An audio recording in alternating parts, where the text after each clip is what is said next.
4 years ago, I came here and became your member of parliament. And for me, the campaign was a completely different type of campaign. In the regular campaign, and I've done many campaigns, many speeches. In the regular campaign, you go and you speak about policies, you speak about what should happen, you tell people about your political ideas. But this campaign in 2014, I remember when I came here, it was much more as if I had come home to my family. Of course, I don't belong to Kerala, but the enthusiasm and the affection and the manner in which you embraced me gave me the feeling that you are part of my family, that I am your brother, your son. And I have thought quite a lot. Now I have been member of parliament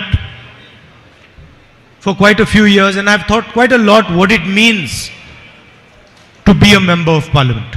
It means to be a people's representative. To be a people's representative, you have to understand the emotions of people. You have to understand the suffering of people. You have to understand the difficulties of people. You have to have the humility to touch people, to treat people as your equals, sometimes to treat people as your superiors.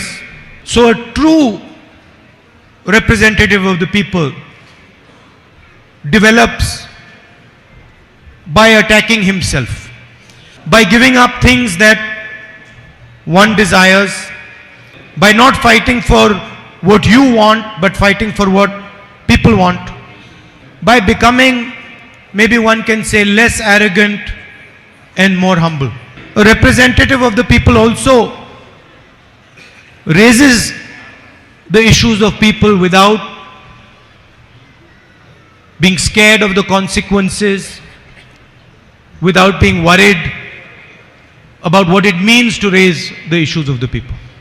The MP, member of parliament, is just a tag. It's a position, it's a post. So the BJP can take away the tag. They can take away the position. They can take away the house. They can put me in jail. But they cannot stop me from representing the people of Wayanad. What does it mean to represent the people of Wayanad? It means to fight for the things that are important to you. There are practical things like the night road, the buffer zone, the medical college. These are obvious things. You can ask any child in Wayanad, you can ask any person in Wayanad, they will tell you the three most important things. But then there is also another thing that is important to the people of Wayanad, and that is the type of country and the type of state they live in. The people of Wayanad and the people of India want to live in a country which is free. They want to live in a country where their child is allowed to learn and understand anything he chooses. A farmer who is not wealthy wants to live in a country where he can imagine his son being a successful engineer or a successful businessman. And no one in this country wants to live in a country where 4 or 5 people own the entire country. And that is what it means to be a representative of the people of Wayanad and a representative of the people of India. I have been fighting now the BJP for quite some years, and it surprises me that in so many years they have been unable to understand their opponent. They do not understand that their opponent will not get intimidated. It surprises me that they cannot see this. They think that by sending police to my house, I will get scared. They think by taking away my house, I will get disturbed. My sister didn't tell you, but I was actually happy that they took away my house. It's not interesting for me to live in that house. How many people in Wayanad lost their house? I saw hundreds and hundreds and hundreds of families lose their house in Wayanad. When the floods came here, the first thing I saw in Wayanad was how you responded to the floods. And I learned from you. Take my house, take it 50 times, I don't care. I will continue to raise the issues of the people of Wayanad and the people of India. You, the BJP, divide people. You make people fight. You threaten people. You abuse as much as you want. I will keep uniting people.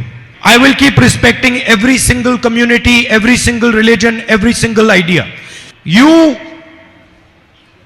be as nasty as you want. Be as evil as you want. I will continue to be as kind as I can, even to you. Because this is a fight of two visions of India. You represent one vision of India. BJP represents one vision of India. And we represent another vision of India. And we are not scared of your intimidation, your aggression, your nastiness. In fact, we find it quite amusing. And I will continue to represent the people of Wayanad. Whether it is the night road, whether it is the medical college, whether it is the buffer zone, doesn't matter if I'm not an MP. I will make sure that these things happen in Wayanad. Don't think that just because I'm not your MP and they've disqualified me, my relationship with you is going to change. And I'm not saying for 2-3 years. My entire life, my relationship is not going to change with you now. Let them take away whatever they want. Let them put me in jail. I don't care. My relationship with the people of Wayanad is going to stay the same. After all, what did I do? What did I do? I went to Parliament and I asked the Prime Minister some questions about a businessman. I just asked him, Mr. Narendra Modi, please explain your relationship with Mr. Adani. I kept asking that simple question. In my speech in Parliament, I used media reports to show that Mr. Adani, who was number 609th on the list of wealthiest people in the world, became number 2. And I gave examples of how the Prime Minister himself had facilitated this growth. How the relationship, the military, the defense relationship between Israel and India was completely transformed to help Mr. Adani. I showed how the rules of Indian airports were changed to help Mr. Adani. I showed how foreign policy was used to help Mr. Adani. And I asked a simple question. What is your relationship with this man? Prime Minister has not answered that question. And for the first time you saw that the government itself is not letting Parliament run. Ministers of the BJP lied about me in the House. The law in Parliament, the rule in Parliament is that if anybody says anything about a Parliament member, that Parliament member has the right to reply. I went to the Speaker with the rule and I said, Speaker sir, they have lied about me. Under this rule, I should be allowed to speak. I wrote him 2 letters and then eventually I went to his office and I said, Speaker sir, why are you doing this? He says, I have no choice. You come and drink some tea with me and then I will explain it to you. So the entire Parliament House was shut. I was not allowed to reply. And then at the end of it, because the government is very uncomfortable about the type of questions that I ask, about the issues that I raise, I'm removed from Parliament. Doesn't matter. This is the biggest gift that they could have given me. Because I have to tell you, how do I know that what I am doing is correct? I know that if the BJP is taking away my house, is disqualifying me from parliament, is attacking me 24 hours, I know that I'm doing the right thing.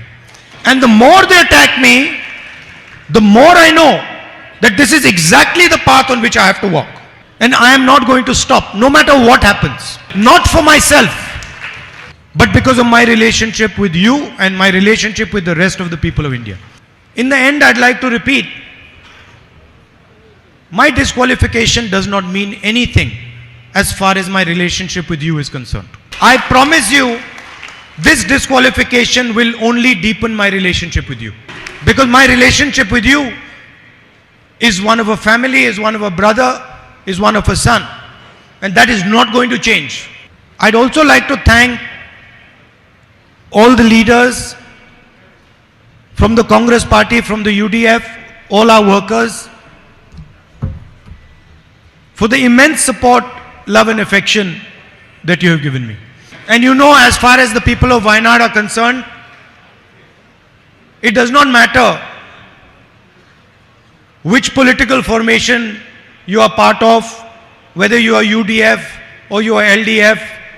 I know that you have a relationship with me, a relationship of affection, a loving relationship, and that is what I intend to deepen. Thank you very much. Namaskar.